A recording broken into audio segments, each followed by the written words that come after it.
She's not thinking straight. She hasn't been right since the wedding. Once Voss signs the papers, we file before she even knows what happened. That was my mother's voice. She was sitting in my father's kitchen, 3 days after my husband's funeral, planning how to take everything he left me. $8.5 million, 6 Manhattan lofts, my entire future, carved up on a Wednesday evening between my parents and my sister like it was already theirs. But here's the thing my family didn't know. Nathan had warned me. Not in some dramatic deathbed confession. Quietly, carefully. The way he did everything. And what I did next cost my father his freedom, my sister her fiancé, and my mother every ounce of respect she'd spent 60 years building in that town. Before I go on, please take a moment to like and subscribe, but only if you genuinely connect with this story. Drop your location and local time in the comments. I love knowing where you're listening from. My name is Faye Terrell. I'm 31 years old. I'm a museum manager in Manhattan, and 2 weeks ago, I buried the only person who ever truly saw me. Now let me take you back to the beginning, the morning of Nathan's funeral, when I stood alone in a half-empty church and realized my family wasn't coming. The morning is cold for September. St. Andrew's Chapel on 9th Avenue seats 200. 14 people show up. I count them because there's nothing else to do while the organist plays a hymn Nathan never would have picked. 14. 3 of his college roommates. His boss from the architecture firm. 6 colleagues from my museum who carpooled from Chelsea. The florist, who stays because she knew Nathan from the Saturday market. A neighbor from our building. And James Whitfield, Nathan's attorney, sitting in the back row in a dark suit, hands folded, watching everything. My mother's chair is empty. My father's chair is empty. Chloe's chair is empty. I called all 3 of them. I called Patricia Hobbs, my mother, at 6 a.m. the day Nathan collapsed. She picked up on the 4th ring and said, "Oh, Faye, that's terrible." Like I'd told her the car needed a new alternator. Then she said, "We'll talk when you come home. Chloe has a fitting for her engagement dress this weekend, so it's been hectic." My husband was dead. My sister had a dress fitting. I stand at the front of the chapel now and try to say something about Nathan. About the way he folded his drafting paper into tiny cranes when he was thinking. About the 6 years we spent together, and how every single one of them was better than the 25 I lived before him. My voice cracks twice. Nobody from my family is here to notice. Afterward, James Whitfield finds me on the chapel steps. He shakes my hand, firm, steady. "Nathan loved you," he says. "He made sure of that." Then, "Come see me Monday, Faye. It's important." I don't understand the weight of those words yet. I will. 2 days later, I drive to Ridgewood. It's a 2.5-hour drive from our Chelsea loft. Nathan's loft, I keep correcting myself. Through the suburban sprawl and into the kind of small-town New York that tourists forget exists. Population 8,000. 1 grocery store, 1 diner, 1 church that runs everything. I pass the wooden sign at the edge of town. Ridgewood Community Church. Gerald Hobbs, Honorary Treasurer.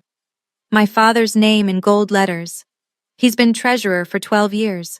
In Ridgewood, that's practically a political office. The house looks the same. White siding, green shutters, the porch swing. Patricia repaints every spring. I grew up here. I learned to read here. I also learned that some families have a favorite child, and it isn't always a secret. Chloe had asthma as a kid, mild, managed with an inhaler by age 10. But Patricia never updated the narrative. Chloe was delicate. Chloe needed extra support. Chloe got the bigger bedroom, the later curfew, the car at 16. I got a library card, and the understanding that I could take care of myself. I did take care of myself. Scholarships, Columbia, a career I built from nothing. Nathan. And now Nathan is gone, and I'm driving back to the house I couldn't wait to leave, carrying a copy of his will in my bag. $8.5 million and 6 Manhattan properties. I haven't told anyone yet. I actually think, that maybe this will be the thing that makes my mother finally look at me and say, "I'm proud of you, Faye." I park in the driveway. The kitchen window is open, and I hear voices. I freeze on the porch steps. My mother's voice comes through the window screen, sharp and organized, like she's reviewing a grocery list. Voss said if we get her here for 72 hours, he can do the evaluation. She just lost her husband. No judge is going to question it. My father. And the money? Chloe becomes guardian. We manage the accounts. Simple. Then Chloe's voice, on speakerphone, tinny and eager. Tell Dad to make sure she doesn't talk to that lawyer. Nathan's lawyer gave me a weird vibe at the wedding. The wedding. 3 years ago. Chloe noticed James Whitfield 3 years ago and filed it away. I stand perfectly still. The porch light is off. A moth taps against the screen. Inside, my family is discussing how to have me declared mentally incompetent so they can seize control of my dead husband's estate. Patricia again. She'll cry for a week and then sign whatever we put in front of her. She always does what she's told. My hands are shaking. My chest feels like someone is sitting on it. I reach into my coat pocket and pull out my phone. New York is a one-party consent state. I learned that in a compliance seminar at the museum 2 years ago. It means I can legally record any conversation I'm part of. Or, in this case, any conversation happening 3 feet from where I'm standing on a public porch with an open window. I tap record. The red dot glows. My mother keeps talking. My father keeps agreeing. My sister keeps planning a future that depends entirely on me being broken. I have the recording. I just don't know what to do with it yet. I stop the recording, pocket my phone, and ring the doorbell like I just arrived. Patricia opens the door. Her face shifts, from calculation to warmth, in under a second. She pulls me into a hug. Lavender perfume, the same brand she's worn my whole life. My poor baby, she says. We're here for you now. The word now hits different when you've just heard someone plotting to strip your legal rights. Gerald stands behind her in the hallway, hands in his pockets. He nods. You should stay a few days, Faye. Rest. There's no rush to go back to the city. No rush, because they need 72 hours. I smile. I say, thanks, Dad. I think I just need to be home for a while. I watch his shoulders relax. Patricia squeezes my arm and guides me toward the kitchen. There's tea on the counter, a plate of cookies from the church bake sale. Everything looks like love. Everything sounds like love. I excuse myself to my old bedroom upstairs. Same twin bed, same faded quilt, same Columbia graduation photo tacked to the wall with a single pushpin. Down the hallway, both walls are covered in Chloe's pictures. Prom, cheerleading, sorority formal, engagement party. 47 framed moments. My graduation photo is 4 inches by 6 inches, and the pushpin is rusting. I lock the door. Call James Whitfield. Voicemail. James, it's Faye Terrell. I need to see you Monday. It's urgent. Please call me back. I sit on the edge of the bed and play the recording through my earbuds. Every word is clear. My mother's voice, my father's voice, my sister's voice. All 3 of them, calm and methodical, planning to erase me. I don't sleep. The next morning, there's a man in the living room I've never met. Patricia introduces him over coffee. This is Dr. Voss. He's an old friend of your father's from college. I thought it might help to have someone to talk to, sweetheart. After everything. Dr. Raymond Voss is 64. Silver hair, wire-rimmed glasses, the kind of cardigan that's supposed to make you feel safe. He shakes my hand and smiles like we're at a dinner party. I'm sorry for your loss, Faye, he says. Your parents are worried about you. We sit in the den. Patricia stays, positioned on the love seat like a chaperone. Voss opens a leather notebook. Do you find it hard to make decisions right now? No. Do you sometimes hear Nathan's voice, even when you know he's gone? No. Have you had thoughts of harming yourself? No. Each question is designed to build a case. I recognize the pattern because I spent 3 days reading about involuntary guardianship proceedings on my phone at 2 in the morning. Voss isn't checking on me. He's constructing a diagnosis. Sometimes grief can make us feel like we're not capable of handling our own affairs, he says gently. That's perfectly normal. Patricia leans forward. She's been like this since Nathan died. Shut down. Not herself. I answer every question clearly, calmly, and without emotion. I give Voss nothing. After 20 minutes, I excuse myself to get water. I walk to the back porch, close the screen door, and call James. This time he answers. Don't leave that house yet, he says. I need to tell you something Nathan set up. Can you come to my office tomorrow morning? My pulse picks up for the first time in days, and it's not from fear. I tell Patricia I'm going for a drive. Nathan used to take me driving when I was sad, I say, and she buys it without blinking.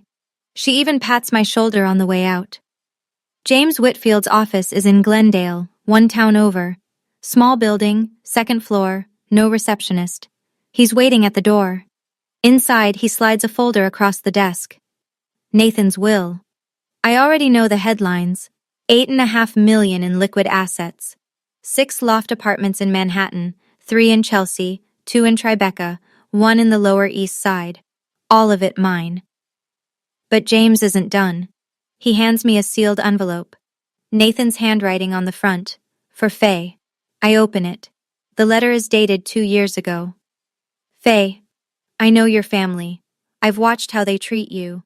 Not the big cruelties, the small ones, the ones you explain away. If something happens to me, James will protect you. Don't trust anyone who wasn't at my funeral. My vision blurs. I press my palm flat on the desk and breathe. James explains what Nathan built, an irrevocable trust. Every asset, the cash, the properties, held inside a legal structure that cannot be transferred through guardianship. Even if a court declared me incapacitated tomorrow, the trust stays intact. James is the trustee. The money doesn't move without his signature and mine together. Nathan came to me 3 years ago, James says, right after your wedding. He said, her family will come for this if I die. Build something they can't touch. I sit in that small office and cry for the first time since Nathan's funeral. I cry because my husband knew me better than I knew myself, and he loved me enough to plan for the worst. James pours me water from a pitcher on his desk and lets me collect myself. Then he opens a second folder. There's something else, he says. Nathan suspected your father had financial problems. Gerald asked Nathan for money 4 separate times during your marriage. Nathan documented every request. He shows me the notes. 4 emails from Gerald, each more desperate than the last. $20,000 for home repairs. $15,000 for Chloe's car. Nathan declined every time and kept the receipts. That's not proof of anything, I say. No, but if Gerald is the treasurer of a non-profit, his tax filings are public record. James picks up the phone and dials. Maggie, I have someone I'd like you to meet. Margaret Kessler, Maggie, is a forensic accountant. She works fraud cases for non-profits across the state. She's 45, direct, no nonsense. James puts her on speaker. Give me 10 days, Maggie says. I'll pull the 990 forms and compare them with whatever financial disclosures the church has on file. If there's a discrepancy, I'll find it. 10 days. The church gala, the annual fundraiser where Gerald delivers the treasurer's report, is in 12. I drive back to Ridgewood with a plan I didn't have this morning. Stay in the house. Act grief-stricken. Let Patricia and Gerald believe I'm falling apart. Give Maggie time. Give James time. Don't let anyone take my phone. Patricia is in the kitchen when I walk in. Where did you go, honey? For a drive, I say. Nathan used to take me on drives when I was upset. She smiles, satisfied, almost tender. Her obedient daughter, still broken, still manageable. I go upstairs, I lock the door, and I stop hoping my mother will change. I start planning for who she actually is. The next morning, my car keys are gone. I find Patricia at the kitchen table, reading the Ridgewood Gazette, coffee in hand. I moved your keys to the drawer, she says without looking up. You shouldn't be driving right now, Faye, not in this state. I'm fine to drive, Mom. You're grieving. Let your father take you wherever you need to go. She turns a page. Conversation over. By noon, Gerald has scheduled a second appointment with Dr. Voss. At the house tomorrow, No discussion. He just wants to follow up, Gerald says at lunch, chewing a sandwich. Standard stuff. At 2 o'clock, Chloe calls on FaceTime. She's at a bridal boutique, veils draped over every surface. Hey, so Mom says you should sign a power of attorney while you're home, so we can help manage things while you grieve. She holds up a veil. What do you think of this one? I'm not signing a power of attorney, Chloe. God, don't be difficult. It's what families do. Just sign it, Faye. It's not like you have anyone else to help you. She hangs up before I can respond. That evening, I try to check my email on the laptop in the den. The Wi-Fi password has been changed. Gerald shrugs when I ask. Must have reset during the storm last week. I'll look into it. There was no storm last week. I checked. I go to the bathroom, lock the door, and text James on cellular data. They're accelerating. Patricia took my car keys, changed the Wi-Fi. Voss is coming back tomorrow. How much time does Maggie need? James responds in under a minute. She needs 8 more days. Hold your ground. 8 days. I can do 8 days. The phone rings at 9 that night. Unknown number, 845 area code. I almost don't answer. Faye, it's your Aunt Helen. I haven't heard Helen Briggs' voice in 8 years. Patricia's older sister, cut off completely after a fight I was never given details about. Growing up, Helen was the aunt who sent birthday cards with $20 bills and handwritten notes. Then one Christmas, she just stopped existing. Patricia said Helen was toxic and jealous, and that was the end of it. I saw the obituary on Facebook, Helen says. Nathan, I'm so sorry, sweetheart. Thank you. I keep my voice low. Patricia is downstairs watching television. Listen to me carefully, Helen says. I know what your mother is. She did the same thing to our mother before she died. I sit on the edge of the bed. What do you mean? Helen tells me. 8 years ago, their mother, my grandmother, Dorothy, was diagnosed with mild cognitive decline. Patricia immediately petitioned for guardianship, not to care for Dorothy, to sell her house and control her savings. Helen found out, hired an attorney, and blocked the petition. Dorothy recovered enough to live independently for 3 more years. Patricia never spoke to Helen again. She tried to control Mom's money using a medical excuse, Helen says. And she's doing it to you now. I can feel it. I close my eyes. The pattern is so clear it's almost elegant. Same playbook, same target. A woman in the family who's vulnerable and alone.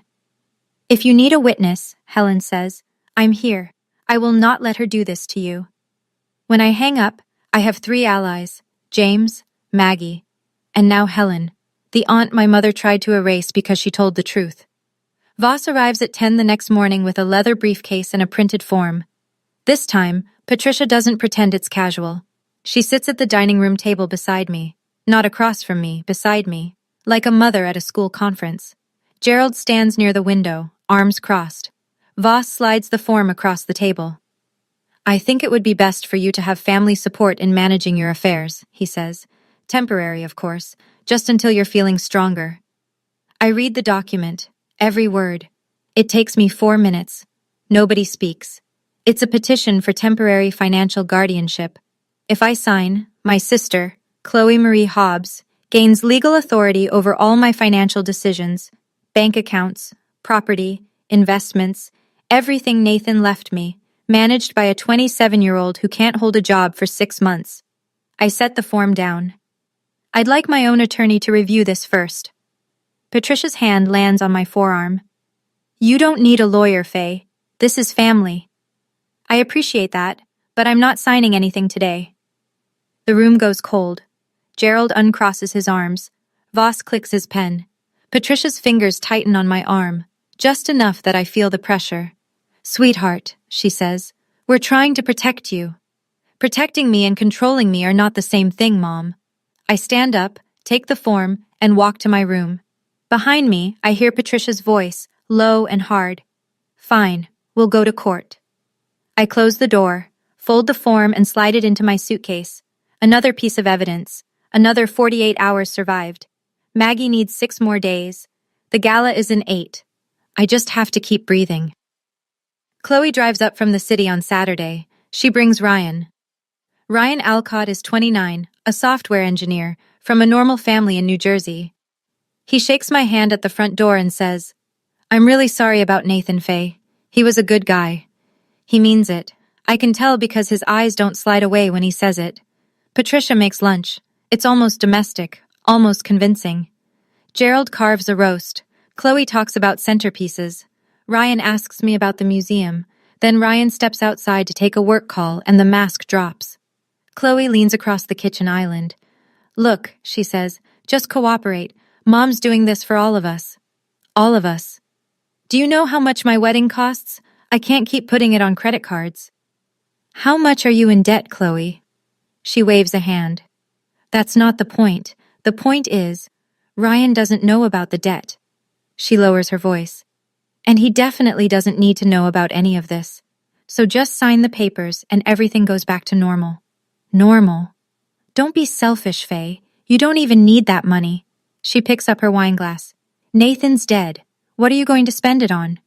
I set down my fork. I look at my sister, 27, polished nails, borrowed confidence, a fiancé in the backyard who has no idea he's engaged to a stranger. "Nathan's dead," I repeat. "You're right. And I'm going to spend his money on whatever I decide, because it's mine." Through the window, Ryan is laughing into his phone. Kind, open, clueless. He deserves to know who he's marrying. He just doesn't know it yet. I want to pause here for a second. My own sister just told me I didn't need my dead husband's money because he's gone. Reduced everything Nathan built, everything we built together, to a line item on her wedding budget. If you've ever had someone turn the worst moment of your life into their personal ATM, then you know exactly what I felt standing in that kitchen. If this story is hitting close to home, hit that subscribe button. Not for me. For the version of you that needed someone to say, "Your grief is not their opportunity." Now let me tell you what happened next, because Maggie finally called. I find my car keys in the junk drawer where Patricia hid them. I tell Gerald I'm going to the pharmacy. He barely looks up from his crossword. I park behind the Glendale Public Library and call Maggie. "I've got something," she says. No preamble, no small talk. The church's Form 990 filings for the last 3 years show total incoming donations of approximately $180,000, but the internal financial reports Gerald submitted to the church board only account for $133,000 in expenditures and balances. That's a $47,000 gap. $47,200, spread across 47 individual transactions over 36 months, each one between $500 and $2,000. Small enough to avoid automatic flags, all routed to a personal account that matches your father's banking information. Classic skimming. I remember Nathan's emails, Gerald asking for money, each time more desperate. The timeline fits. Gerald was already in the hole when he started asking my husband for bailouts. "How much more time do you need?" I ask. 5 days for the full certified report. The church gala is in 8 days. "Can we present the findings at the gala?" Maggie pauses. "If the church board agrees, yes, but you'd need the pastor on your side." I call James next. He's already 1 step ahead. "Reverend Harris is a straight arrow," he says. "If I show him preliminary numbers, he'll want the truth. Give me 24 hours. I drive back to Ridgewood with the windows down. The air smells like cut grass and wood smoke. My father is in that house right now, planning to steal my freedom. He's been stealing from his church for 3 years. In 8 days, both things end. I go for a walk the next afternoon, fresh air, clear head. I make it half a block before Mrs. Carroll intercepts me. She's 70, white perm, church choir soprano, and Ridgewood's most reliable conduit of gossip. "Oh, Faye," she clasps my hands. "Your mother told me you've been having such a hard time. She said you won't eat, won't sleep. She's so worried about you." I ate a full plate of pasta last night. I slept 6 hours. Patricia watched me do both. "I'm doing okay, Mrs. Carroll. Thank you." "Well, if you need anything, your mother is a saint, you know. Truly." 2 blocks later, Mr. Dalton stops me outside the hardware store. Same script, different mouth. Pat mentioned you might need someone to check in on you. She's been worried sick. Patricia isn't just running a legal scheme, she's running a public relations campaign. Every conversation, every concerned whisper over the fence, every casserole delivered with a sorrowful headshake, she's building a wall of witnesses. If this goes to court, the judge won't just hear from Dr. Voss. He'll hear from neighbors, church friends, the entire social fabric of Ridgewood, all of them primed with the same message. Poor Faye. She's always been fragile. Losing Nathan pushed her over the edge. I call Helen from the back porch that night. She's poisoning the well, I say. She did the exact same thing with Mom, Helen says. Told everyone in town that Mom was confused and wandering months before she filed for guardianship. By the time I showed up with a lawyer, half the neighborhood was ready to testify against our own mother. Small town, same playbook, different decade. How did you stop it? I ask. I didn't wait for permission to tell the truth. Dinner. Pot roast, mashed potatoes, string beans from Gerald's garden. Patricia lights a candle. It could be Thanksgiving if you didn't know better. Gerald sets down his fork. Faye, we need to talk about the future. Here it comes. Nathan was a generous man, but he didn't understand how families work. There are responsibilities. The house needs a new roof. Your mother deserves a comfortable retirement. Chloe's wedding. Nathan left very specific instructions in his will. Gerald's face reddens. A will can be contested. Under the table, Patricia's hand moves to Gerald's knee. A squeeze, a warning. He takes a breath. All I'm saying is, there are costs, real costs, and family takes care of family. I set my napkin beside my plate. What exactly has Mom done for me, Dad? Silence. The candle flickers. Patricia stands. Both palms hit the table. The plates rattle. After everything we sacrificed for you, the roof over your head, the food on this table, you didn't come to my husband's funeral. The sentence lands like a slap. Gerald stares at his potatoes. Patricia's mouth opens, closes. I buried Nathan in front of 14 strangers, I say. And the 3 of you were here, in this kitchen, talking to a psychiatrist about how to take my money. I push my chair back. I need some air. I walk outside. The screen door clicks shut behind me. In my coat pocket, my phone is still recording. Through the window, I hear Gerald's voice, thin and strained. She knows. Pat, she knows. And Patricia. She doesn't know anything. She's guessing. She's wrong. I'm not guessing. I'm documenting.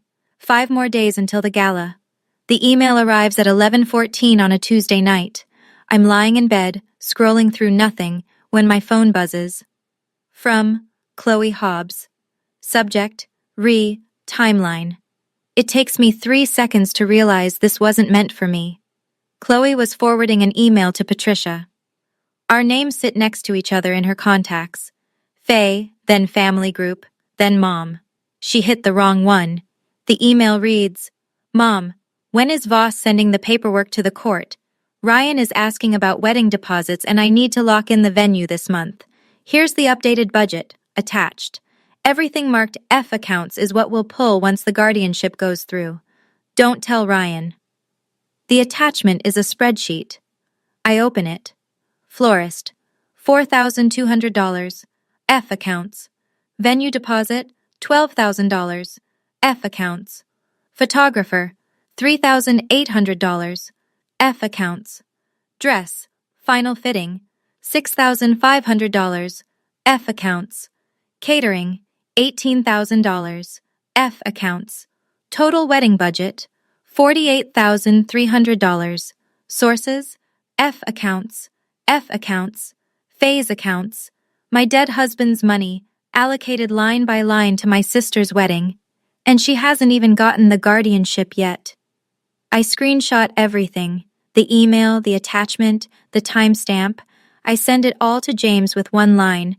Chloe sent this to me by accident. Premeditation and financial motive. James replies at midnight.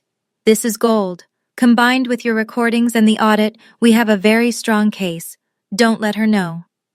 I go back to Chloe's email and delete it from my inbox. Then I delete it from the trash folder. If she checks her sent messages, she won't see a bounce back. She won't know. $48,000. My sister planned her entire wedding on money she hadn't stolen yet. 4 more days. Helen checks into the Glendale Motor Lodge on Wednesday afternoon, 6 miles from Ridgewood, close enough to matter, far enough to stay invisible. We meet at a coffee shop on Route 9. Helen is 62, taller than Patricia, broader shoulders, the kind of face that doesn't bother with makeup. She's wearing a corduroy jacket and carrying a manila folder. 8 years of silence, she says, and your mother still hasn't changed her act. The folder contains copies of everything from the guardianship battle over their mother, Dorothy. A petition Patricia filed claiming Dorothy was a danger to herself. Letters from Patricia's attorney demanding control of the house, and Helen's counterfiling. A doctor's report confirming Dorothy was cognitively sound enough to live independently. She tried it with our mother, Faye. Same doctor trick, same isolation, same story to the neighbors. Poor Dorothy, she's confused, she wanders, she needs help. Helen taps the folder. I stopped her then. You're stopping her now. I stare at the documents. The same language, the same strategy, separated by 8 years and 1 generation. Patricia didn't invent a new plan for me. She dusted off the old one.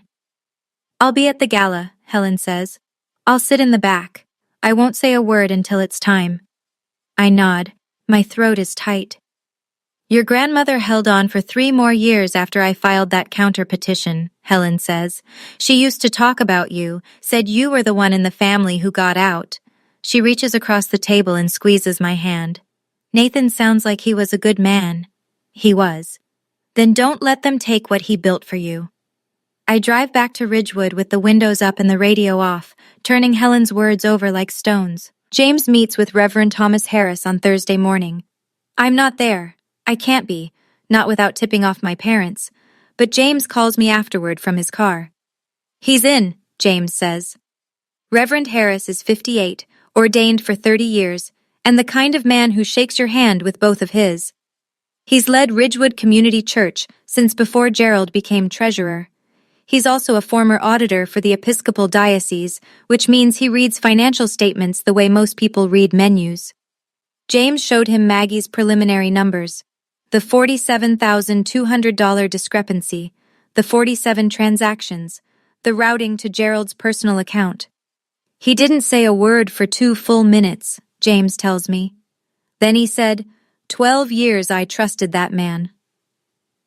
Harris convened an emergency session of the church board, 4 members, closed door, confidential. They reviewed the numbers. They called Maggie directly, and they made a decision. At the annual gala, instead of Gerald's usual treasurer's report, Maggie will present the certified independent audit. It will be framed as a routine transparency initiative, something the board has been planning for months. Gerald won't suspect a thing because there's always a financial segment at the gala. This year, someone else is delivering it. Harris said something else, James adds. He said he wants Faye there, front and center.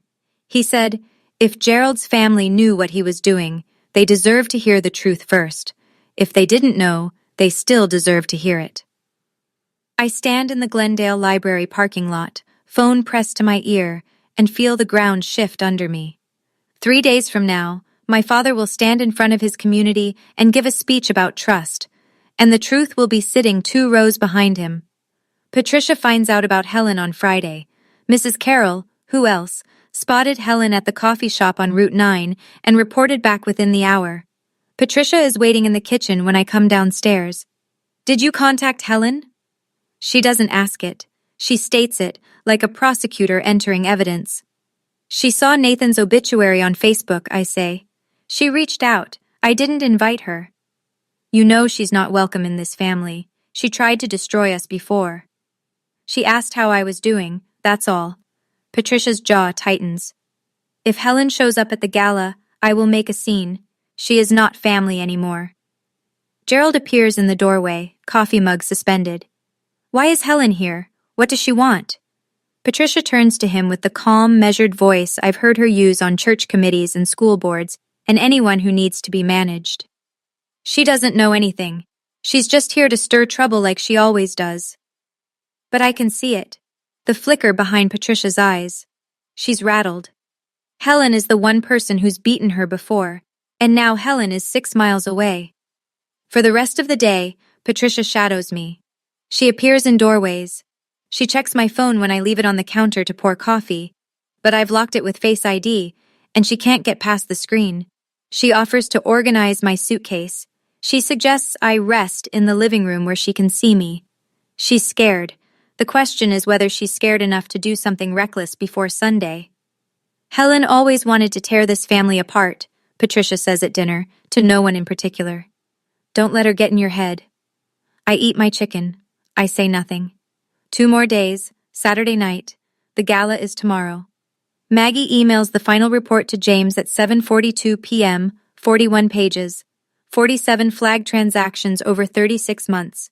Every dollar traced from the church's donation account to Gerald's personal checking account. Total, $47,200. James texts me. Report is certified. Harris has briefed the board. Maggie will present at 7:30 after Gerald's welcome remarks. Everything is set. I text Helen. Be there at 7, sit in the back. Don't talk to Patricia until it's time. Helen. I've waited 8 years for this. I'll be there at 6:30.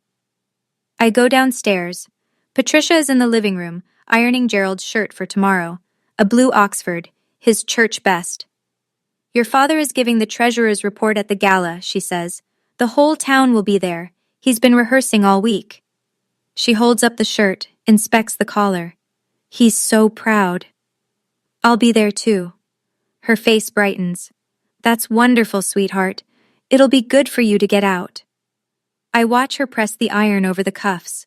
She's pressing her husband's shirt for the night his life unravels, and she has no idea. Part of me wants to feel something about that. Pity, maybe. Or guilt. I go back upstairs. I sit on the bed. I read Nathan's letter one more time. Don't trust anyone who wasn't at my funeral. James wasn't invited to the funeral, but he was there. Maggie never met Nathan, but she's fighting for what he built. Helen was erased from this family 8 years ago, but she drove 3 hours to stand in the back of a church hall for me. Tomorrow, my father will stand in front of his community and lie, and the truth will be sitting right behind him. I sat in my old bedroom that night and read Nathan's letter for the 10th time. He knew what they would try.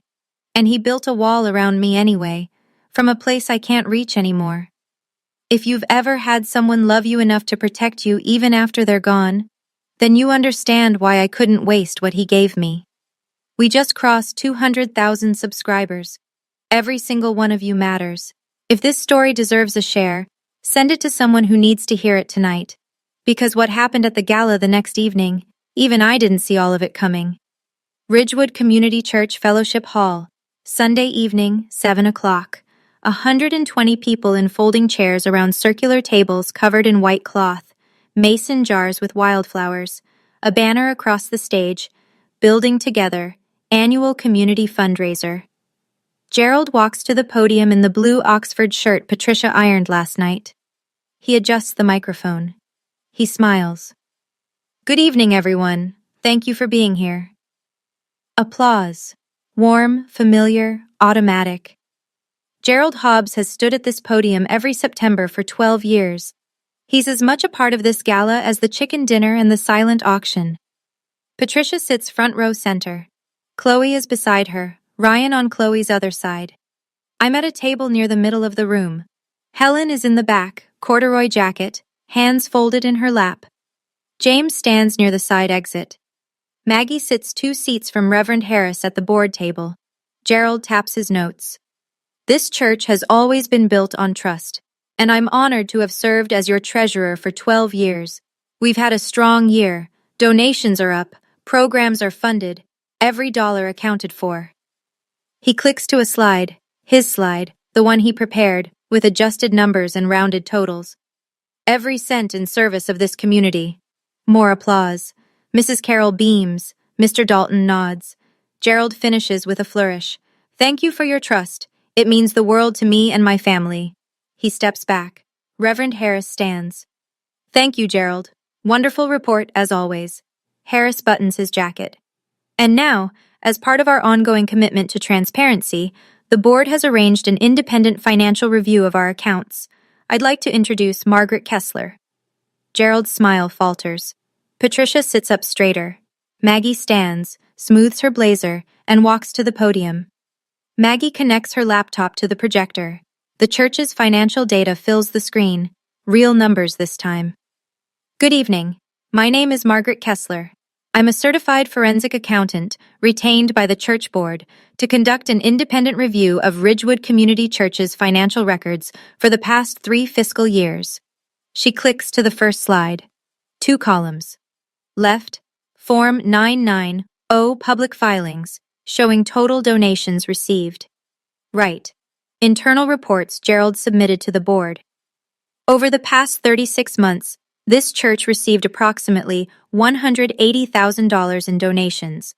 However, the treasurer's internal reports account for only $133,000 in expenditures and fund balances.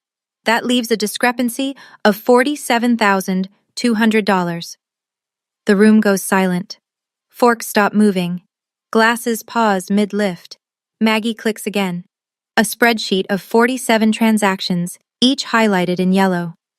These are 47 individual transfers, ranging from $500 to $2,000 each, routed from the church's primary donation account to a personal banking account. She lets the number sit. Then, the account holder's name matches the church's current honorary treasurer. 120 heads turn toward Gerald. He's standing beside the stage, one hand on the curtain. His face has gone white. Patricia is on her feet. This is ridiculous. Gerald would never... Maggie doesn't flinch. Ma'am, these are public tax filings compared with bank records obtained through legal channels. The numbers speak for themselves. Whispers ripple through the hall. Mrs. Carroll covers her mouth. Mr. Dalton stares at his plate. Gerald steps forward. There must be a mistake. I can explain. Reverend Harris raises his hand. Gerald, I think it's best you step aside while we conduct a full investigation. The applause that greeted Gerald 5 minutes ago is gone. The room sounds like a held breath. Patricia turns. She scans the room until she finds me. You! She crosses the center aisle, heels clicking on linoleum. You did this! You brought these people here to destroy your own father. 120 people are watching. I stand up. No, Mom. I brought the truth. My voice is steady. I've rehearsed this in my head for 10 days, but now that it's happening, I don't need the rehearsal. You were the ones who tried to have me declared mentally incompetent so you could steal my husband's estate. Gasps. Actual audible gasps from the tables nearest us. Patricia's face flashes through 3 expressions in 2 seconds. Shock, fury, calculation. She lands on performance. She's lying. She's been unstable since Nathan died. Ask anyone. I have recordings, Mom. I say it evenly, quietly. I have emails. I have testimony from your own sister about what you did to Grandma Dorothy 8 years ago. From the back row, Helen stands, 62 years old, steady as a stone wall. It's true, she says. She tried it with our mother. Guardianship, financial control, the same doctor trick. Helen's voice carries across the silent room. I stopped her then. Faye is stopping her now. Patricia looks at Helen, then at me, then at the room full of people she spent decades cultivating, charming, performing for. Not one of them moves toward her. Gerald sinks into a chair. His head drops. James walks to Gerald and hands him an envelope. This is formal notification that Nathan Terrell's estate is held in an irrevocable trust. No guardianship, no court order, and no family petition can alter its terms. I look at my mother. I didn't come here for revenge. You gave me no choice. That ends tonight. Patricia opens her mouth. Nothing comes out. The room is still processing when Chloe grabs Ryan's arm. Let's go, she hisses. This is all lies. My sister is having a breakdown. Ryan doesn't move. He's been sitting 3 feet from me for the past 5 minutes, and he heard every word. The audit, the guardianship petition, the recordings, his fiancé's name attached to all of it. Is it true? He says. Not loud, not angry, just clear. Ryan, come on. Is it true, Chloe? The debt, the guardianship plan, the wedding budget. It's not what it sounds like.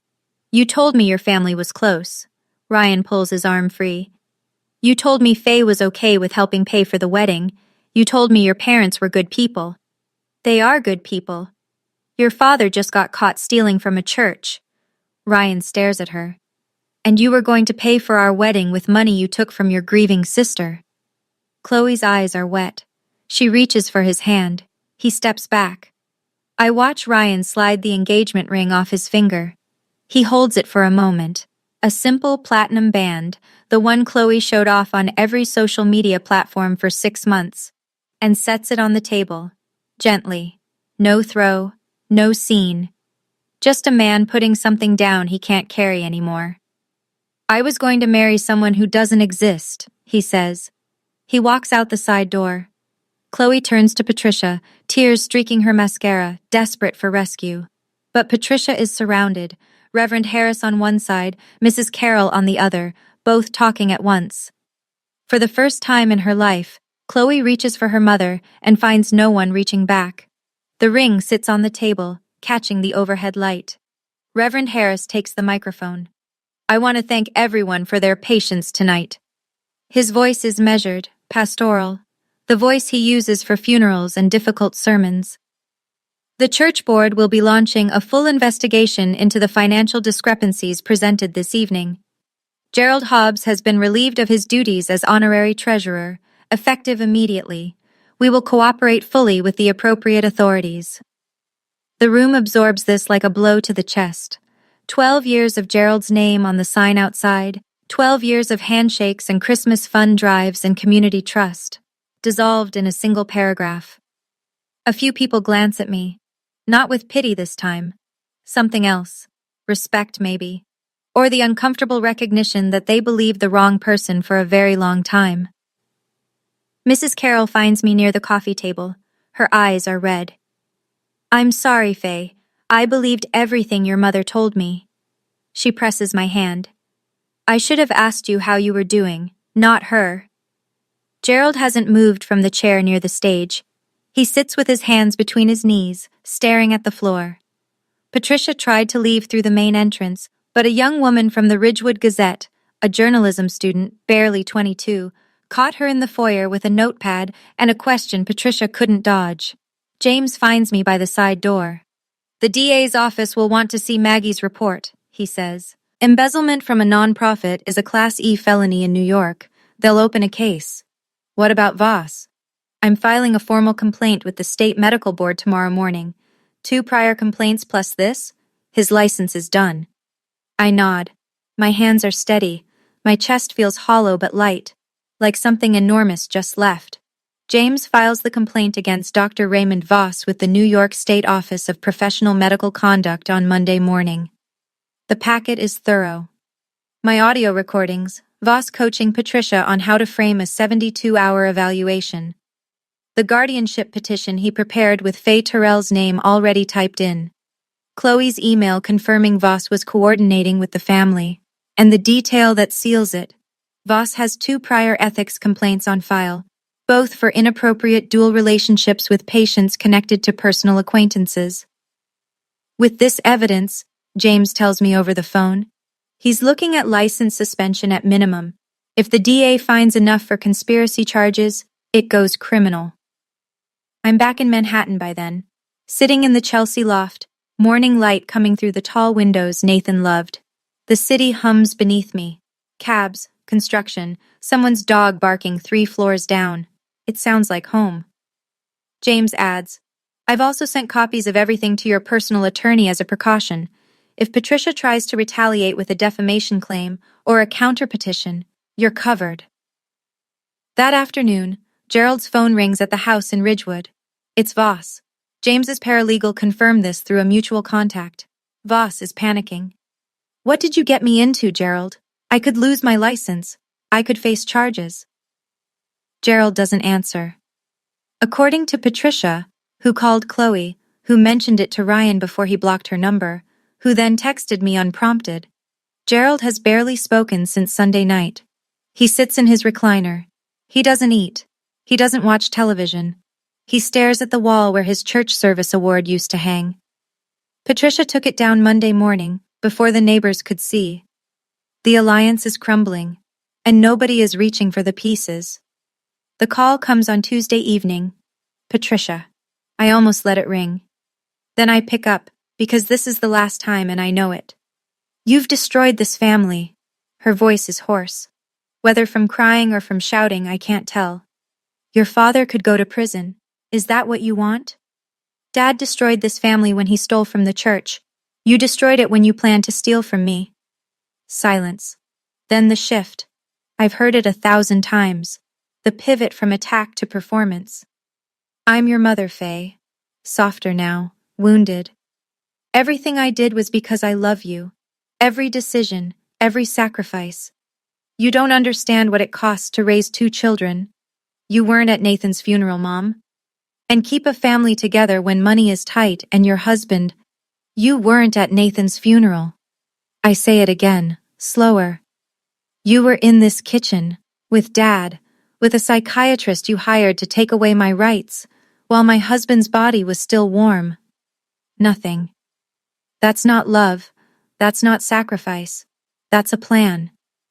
I hear her breathing, quick, shallow. I wait. Faye. Her voice drops to a whisper. Please, I'm your mother. And I'm your daughter. But you treated me like an account to be managed, not a person to be loved. And I'm done. More silence. I let it stretch. I've spent 31 years filling Patricia's silences with excuses, apologies, accommodations. I'm finished filling them with anything. I'm going back to Manhattan, I say. Don't contact me unless it's through a lawyer. I hang up. My hand is steady. My chest aches, but it's the ache of a bone resetting, not breaking. There's a difference. I used to think love meant enduring. Now I know it means choosing yourself when no one else will. Wednesday morning. I pack my suitcase in the room I grew up in for the last time. I fold clothes. I zip compartments. I check the nightstand drawer. Empty. I check the closet. Bare. Then I look at the wall. The Columbia graduation photo is still there. 4 inches by 6 inches, 1 rusting pushpin. I took that picture on a bright May afternoon, alone, holding the camera at arm's length because nobody came to the ceremony. I mailed a copy to Patricia. She tacked it here and never mentioned it again. I pull the pushpin out and slide the photo into my bag. Downstairs, the house is quiet. Gerald's recliner is empty. Patricia's coffee mug sits unwashed in the sink. I don't know where they are, and for the first time in my life, I don't need to. I lock the front door with the spare key and leave it under the mat. The drive out of Ridgewood takes me past the church. I slow down without meaning to. The wooden sign by the road has been updated. Gerald's name is gone. The gold letters have been scraped off, leaving a pale rectangle where 12 years of false trust used to be. I merge onto the highway, 2.5 hours to Manhattan. The drive feels shorter than it did 2 weeks ago, maybe because this time I'm driving toward something instead of away. The loft is quiet when I get home, sun through the tall windows, Nathan's drafting table in the corner, still covered in paper cranes. On the kitchen counter, flowers from Maggie, white peonies, no card needed, an envelope from James. Nathan would be proud. And a text from Ryan Alcott. I'm sorry for what my ex-fiancé's family did to you. Thank you for the truth. I set my bag down. I'm home. 3 months pass. Here is what happens. Gerald pleads guilty to embezzlement from a non-profit organization, a Class E felony under New York law. His attorney negotiates full restitution of $47,200 to the church in exchange for a reduced sentence.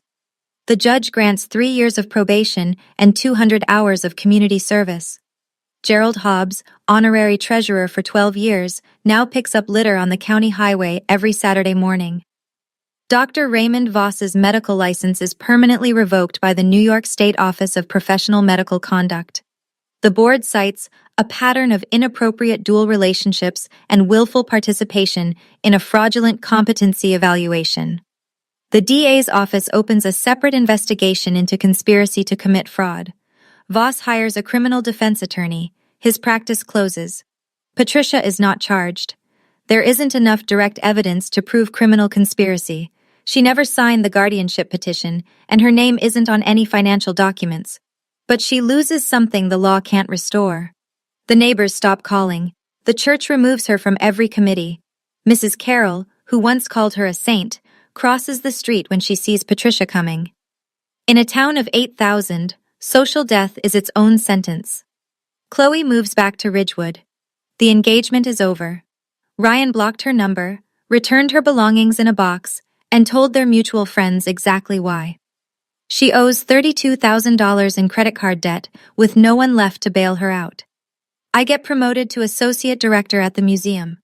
I use part of Nathan's estate to establish the Nathan Terrell Memorial Scholarship for emerging artists, first-generation college students who don't have anyone coming to their graduation. The money didn't change my life. What Nathan saw in me, what he trusted me to protect, that changed everything. James calls me on a Friday afternoon in December. Nathan left one more thing, he says. He asked me to give it to you 3 months after everything's settled. I drive to James's office in Glendale. He's waiting at the door, same as the first time, except now he's almost smiling. He hands me a sealed envelope. Same handwriting, same blue ink. Nathan always used blue ink because he said black felt too serious for someone who folded paper cranes for fun. I open it in the car. I can't wait. I sit in the parking lot with the engine off and the heater running and I read. Faye, if you're reading this, it means you made it through. I'm sorry I couldn't be there. I'm sorry for every morning you had to wake up and figure things out alone. But I need you to know something. The day I married you was the day I finally understood what courage looks like. It wasn't me. It wasn't the houses, or the money, or the plans I made with James. It was you, walking into Columbia with nobody behind you, building a career nobody handed you, loving me even when I worked too late and forgot to call. You are the bravest person I've ever known, and you don't need anyone's permission to believe that. Not mine, not theirs. Go be extraordinary. You already are. Nathan. I sit in that parking lot for a long time. The sun goes down. The streetlights come on. I read the letter twice more, then fold it carefully and slide it into the bag beside my Columbia graduation photo. 2 small things, the smallest things I own, worth more than 6 Manhattan lofts, and every dollar in every account that carries my name. January. The museum opens a new exhibition, Resilience in Art, Works of Survival and Transformation. I curated it. My name is on the placard by the entrance. Opening night. The gallery is full. Critics, donors, artists, college students who got in free because that's how Nathan would have wanted it. Helen is in the front row. She drove 3 hours to be here, same as she drove 3 hours to sit in the back of a church hall in Ridgewood. James is near the wine table, talking to Maggie about nonprofit tax reform, which is apparently what forensic accountants discuss for fun. I stand at the podium and talk about the exhibition, about art made by people who lost everything and created anyway, about survival as a creative act, about how the most powerful thing a person can do is decide that their own story isn't over. I don't mention my family. I don't need to. Everyone in this room who matters already knows. Afterward, my phone buzzes. A text from Patricia. I miss you. I read it. 2 words. 6 letters. I put the phone back in my pocket. I don't reply. Then I walk back into the gallery, where Helen is examining a sculpture and James is laughing at something Maggie said. And I think about the woman I was 2 weeks after Nathan's funeral, standing on a porch in Ridgewood, shaking, pressing record on her phone, with no plan and no allies and no certainty that anything would work. She figured it out. I figured it out. Some families are built by blood. Mine was built by the people who showed up when it mattered. On my desk at the museum, beside the nameplate that reads Associate Director, there's a 4x6 graduation photo and 2 folded letters in blue ink. They're the only inheritance I'll ever need. That's my story. I didn't plan to stand in front of my father's church and lay out 12 years of stolen money. I didn't plan to lose my family the same month I lost my husband. But I learned something Nathan tried to tell me all along. The people who love you don't need you to be small so they can feel big. If this story meant something to you, leave a comment. Tell me, what's the one boundary you wish you'd set sooner? And if you want more stories like this one, check the description. I've picked a few I think you'll connect with. Thank you for staying until the end. It means more than you know.